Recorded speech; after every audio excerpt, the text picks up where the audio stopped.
Hello and welcome to the Magic the Gathering News Report, brought to you in part by the channel MTG Anarchy, where we take a look into the world of Magic the Gathering and throw a little bit of mischief and chaos into the mix.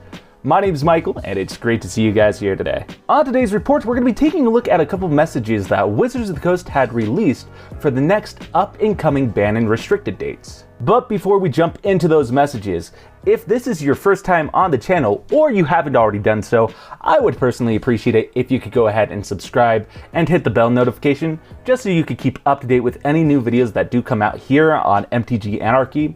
Also, this does help the algorithm so more people can go ahead and see my channel, and I actually would appreciate it. So again, if this is your first time on the channel or you haven't already done so, personally, I would appreciate it if you went ahead and subscribed and hit that bell notification.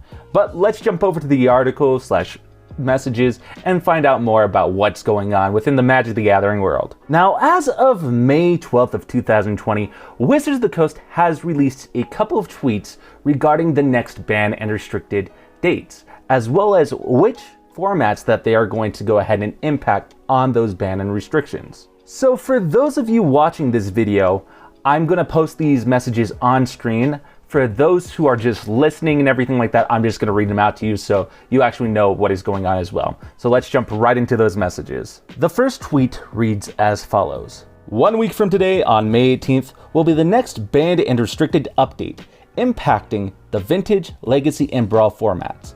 MTGO leagues for those formats will end at that time and be restarted with the updates. Now, upon seeing this tweet, there were a lot of Twitter users wondering about the standard format, as CubeCats replied to Wizards_Magic stating the following.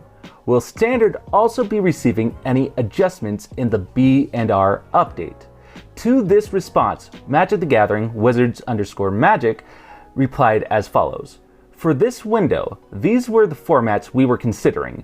Any other formats will be considered at a later window. Now, this does not come as a surprise, as we've seen many individuals who are playing these sorts of formats being impacted by these new standard cards, especially from Ikoria Lair of Behemoths and especially by Companion. Now, in my opinion, this makes sense for Wizards to do for these specified formats first and then focus on standard later, because these formats are the formats that are having the most trouble. They're the ones that are being the most impacted by what's going on with what's being given out by standard. Honestly, I can see Wizards of the Coast maybe even going ahead and giving us an update on what standard is going to go ahead and do with banned and restricted stuff. But for the moment right now, this is where we're looking at for these sorts of bans and restrictions. They're going to be looking at Modern, Vintage, and Legacy.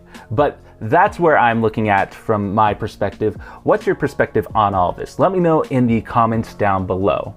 But with that story out of the way, that was your Magic the Gathering news report here on the channel MTG Anarchy. Before you go, if you like these types of videos and want to see more, I would suggest going ahead and liking and sharing this video, as this does get out into the algorithm so more people could see videos like this, and so then that way I know that you guys want to see more videos like this. And it really also does help my channel, so I would appreciate it. Also, like I said in the beginning, if you haven't done so, or this is your first time on the channel, I would appreciate it if you could subscribe and hit the bell notification if you like this sort of content, so then that way it can keep you guys informed with any new videos that do come out here on MTG Anarchy. And finally, I would actually appreciate it if you're financially stable to go ahead and support your local game stores. Honestly, we are all one community. We should all be together in this time of need that we are facing. And as long as you're financially stable, it doesn't hurt to support your local game stores. So I would appreciate that, and I'm sure your local game store would as well.